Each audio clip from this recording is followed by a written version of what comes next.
got our Kitcha Fitfit on, finally. Cheers! I like them. Hey everyone, welcome back to the channel. Today we are going to be making Kitcha Fitfit with a very special guest I have today, Eden Hagos, the one and only Black foodie, which I'm really, really excited for. And we're gonna make our favorite breakfast because this is your favorite as well. It's been my favorite since day one. Like really? I used to, yeah, okay. yeah. I would say this is like a pretty weekend, slow Saturday, slow Sunday morning breakfast. And so I'm gonna walk you guys through the ingredients, and then Eden's actually gonna introduce us to some very special ingredients. But all you're gonna need to make the kitcha itself is some flour, some water, and some salt. That's it. We are gonna get started with making the kitcha first, and then we're gonna add some bebere and some jasmine on top once it's all done and cooled down. We are in America today, so we have flour from Trader Joe's, which is a special treat for me because I love Trader Joe's. I like to start off with 1 cup of flour. Okay. Honestly, I like to start off with a couple cups of flour because your mogogo is actually larger than mine. It is pretty big. It's pretty big. Yeah. So I kind of like to start small and then add some water, add some flour. So it's not necessarily precise measurements, I would say. What's key is the consistency, which we'll get into a little later. Yes. So we're gonna start off with a couple scoops of flour. Other thing, you're making kitcha, you gotta add a little bit of salt because you don't want this to be bland, you know. We already added some off screen, so this is good. And I'm gonna get you a little. Oh, I use my hands. Oh, you use your. Oh, I don't use a whisk. No, I don't. I don't use a whisk. Okay. But because I actually have somebody to help me make Kitcha Fitfit, I typically do this on my own. But you can help me pour the water if that's okay. Okay. And you can use different flour too. You can make this gluten-free. Yeah. Actually, you can. You can make it keto. The thing is, this is a very carb-heavy breakfast, but it's a treat. But that's why you have it in the morning. Yeah. You have it first thing in the morning. You get the energy. You're active. Oh, this Kitcha Fitfit with like a nice cup of chai. And we're ready because I got the which is spices. Yeah. You just need, you know, some cardamom, some cloves, some cinnamon, and I got a pack that already has it from Brindo Spices. Oh, they have spices for your shahis as well? Yeah. This is it. Okay. Amazing. Oh, the cinnamon. Okay, yeah. Okay, nice. I like that. I like their packaging. Their packaging is really cute. It is really nice. Yeah. I feel like this pour over, you have to be like a pro. Yeah. I remember back in the day when I was a kid, my parents would have like priests come and visit the house and stuff. Oh, or anybody older, and you'd have to wash their hands. Oh my gosh. And then my mom was like, no, this is how we wash hands back home. So I'm very good with the pour. Like, I think I'm a pro at it, but. It just brought back a core memory of my grandpa. Yeah. Wow. You have to do it for like, you know. Yeah, when guests come. When guests come or somebody older. And then I'd have like the cloth right over here. Like I had a whole system going on. It was really good. For me, when it comes to Kitcha Fitfit, I really like it to be crispy. Do you? Yeah. Okay. I like it to be crispy. So it's like spicy, buttery, sweet, crispy, crunchy, everything all in once. I know some people make theirs kind of like more gummy. That's not it for me. You don't like that? No, I don't like that. Yeah, everybody has a bit of a preference. Yeah. But like I said, your mogo is pretty big, so we can spread it pretty nicely. So it gets more crispy. Yeah. Yo, actually one restaurant I went to, I remember she did this with like Greek pita, like the thicker one. And it was delicious. Oh my gosh, it was so good. Yes. I feel like this could be like, you know the way people eat chicken wings, dip it in ranch? Like you can make it into like a strip and then dip it into some yogurt and honey. That sounds like the ultimate snack. Yeah, like French toast sticks, but sweet and spicy. That might be an idea. Yeah, you gotta make that happen. That's really cool. If there is a place to make it happen, it's in DC. I feel like the Habeshas in this state are like thriving. My goodness. There's a lot of really interesting and cool East African restaurants and businesses. My goodness, yeah. And the thing that I see here that I don't see in other places is the fusion. So like, oh yeah, the fried chicken thing that you were telling me. There's like an Ethiopian fried chicken. There's a place that has Dibs Pizza. There's one Eritrean Speakeasy actually. So it's like a pizza shop, and then you have to like ask to be let downstairs. You walk down the hall. Remember? We went. We Walk down the hall. You go down, and there's like this cute little bar area. They have pizza that is like Italian pizza, and then they have their own, you know, Eritrean twist to it. Yeah. And it's really delicious. They had one that had mushrooms and meat mita, and it was probably the best pizza I've had in the city. Yeah. Oh yeah, we went to Ethiopia yesterday. We had the asa goulash, which was amazing. And everybody was like, yo, I don't want to eat fish today. I said, hold on. Yeah. Well, so the this is looking consistency really nice. is pretty good. Yeah, I would say. Yeah. The lumps are pretty much smoothed.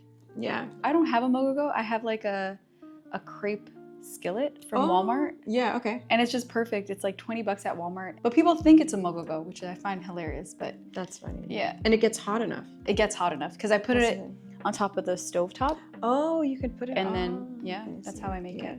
Ready? You ready? Yeah. And we're just gonna pour it over onto the mogogo.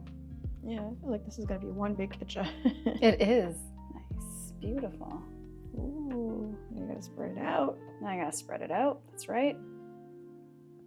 Cool. Yeah. Oh my god, this is such a cool mogogo. I love it. Yeah. This is thick. This is thick. That's right. Do you usually make it this thick?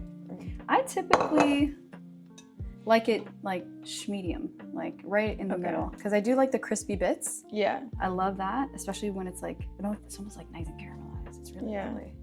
You know what I think? If you like chewy cookies, you might like it thicker. Do you get what I'm saying? It also does look like a giant cookie, Yeah. low key. But what I like to do is, because obviously things can get very sticky, Mm-hmm. I like to dip my hands in a bit of water. Smart. And then just spread it out. I learned this trick either from my mom or from my sister. With this, you have a bit more grace. You know, with injera, you either make it or you F it up. Listen, let me tell you, I was not trusted with the injera growing up. Yeah. This is easier to problem solve, which is why I think actually Kitcha Fitfit is a great beginner dish. It's perfect. Honestly, it's perfect. Yeah. Anybody can make it. I ran into somebody actually at the grocery store. And she's like, I saw your Kitcha Fitfit video, and honestly that made my day, but she was just like, I always thought it was hard, but it's actually really not that hard. I'm like, it really isn't. Like, it's that simple.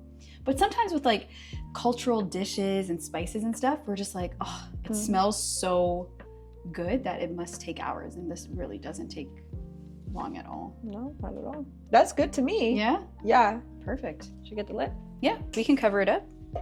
Eden foodie. I love it. Ooh, it's looking pretty good. And the kitcha is absolutely stunning.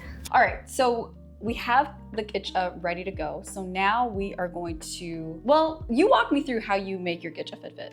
First steps first. I've had this job since I was like 4 years old. You take it and you rip it up into little pieces, just like this. But I know you like to do things differently. I like to use, I'm not gonna lie, I like to use a food processor. It's just fast and efficient, but we'll do it the old school way. We'll do it the more traditional way today. But the food processor is really good.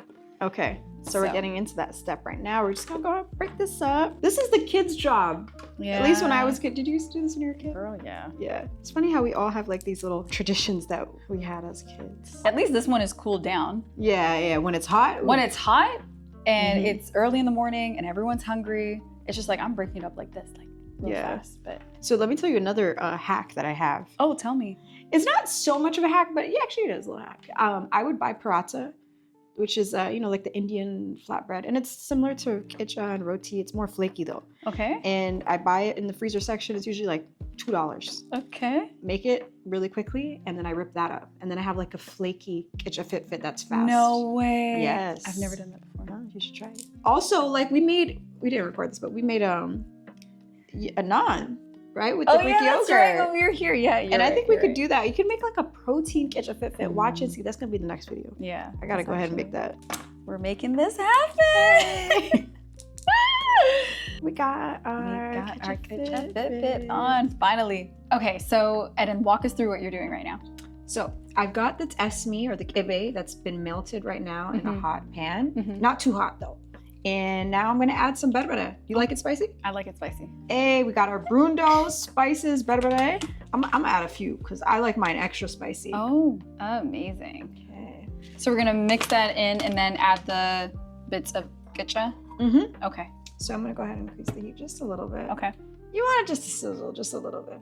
Okay. You also want to warm up the spices. So as you're doing that, I've actually never melted the berbere and the esme together. You have to melt it. So I've melted the esme before. Yeah. But I put it on top of the kitcha and I just massage it in there. But this is an interesting technique. I've never actually done it with like a pan before. I like this version. No, it's good. I feel like I like it to get a little bit like soaked into it absorbs it. Yeah, this is really good. Yeah. I know people use gloves, they use their hands. Yeah. This is my new school version of it. Okay, gotcha. This is how my mom makes it. Oh, really? Okay. But like in a bigger pot? bigger pot, because she's making a lot. But we're gonna save some of this kitcha. So should we just add it in? Yep, go for it. It smells so good. It does. It does. It smells amazing. You can definitely add some more. You kind of want to squish it in there. You want everything to be, you know, experiencing all the spices. Okay, do you see how it's getting crunchy right now? Because I left it on the heat. You don't have to leave it on the heat too long, but I don't know how to describe it. But like, there's crispy bits like right over here. Yeah. You can't get that from just pouring it on top, you know? I hear it. I hear it. Yeah. I like it crispy and soaked, and I think like it's literally like on low heat. It's really gonna absorb. You're gonna get all those into the edges. So we added our honey. Okay. I'm gonna do just a little bit more. I've never had it with honey before. Listen, it's sweet and spicy. It's so good. Okay. Okay. Welcome to the good life. Okay. I trust you. You gotta take a big dollop of yogurt. I like to use Greek yogurt. I love or Greek Skyr yogurt. Yeah. Okay, there we go. Ooh. We got it. That looks amazing. Right? Can you do me the honors of pouring some tea? Oh yeah, I would. You know you gotta drink some tea with it. Yeah, I would love that. Beautiful. Oh, it smells so good. You got a great pour. Look at that. So we use the spices. I use the Shaikh which is the spice tea blend. You know, all you need is basically cinnamon, cloves, cardamom, and that's the flavors of Ethiopia. You can add ginger too. And this has like a mix of everything already. Okay. Amazing. Are you ready to do the honors? Oh yeah. Yes. Okay. Thank there you go. You. And usually, you know, you mix it all up, but today we're doing things a little cute, you know, a little cute. Ooh, it's like crispy. That's how I like it. Yeah, okay. Extra buttery, extra spicy, extra crispy. Okay. Cheers!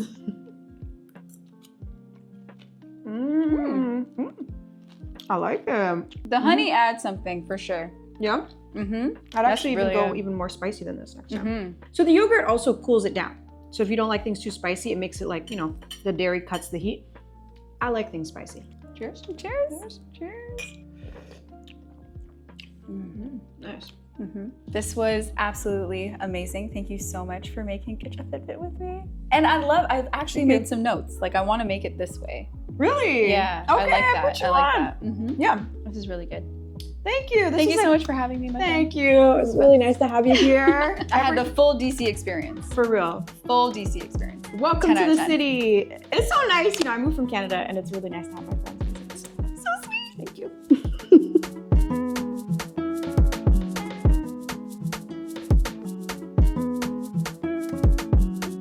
So we are making Kitcha Fitfit, and that's gonna be a separate video. But make sure to follow. Do it again. This is the vlog, so it's like shalal, like you know, like easy breezy. I know you use this as a fan, right? I do. It's funny because it still smells like injera, so I was like, it does. It's pretty. I think it's hot. Sorry. It happens a lot. Sorry.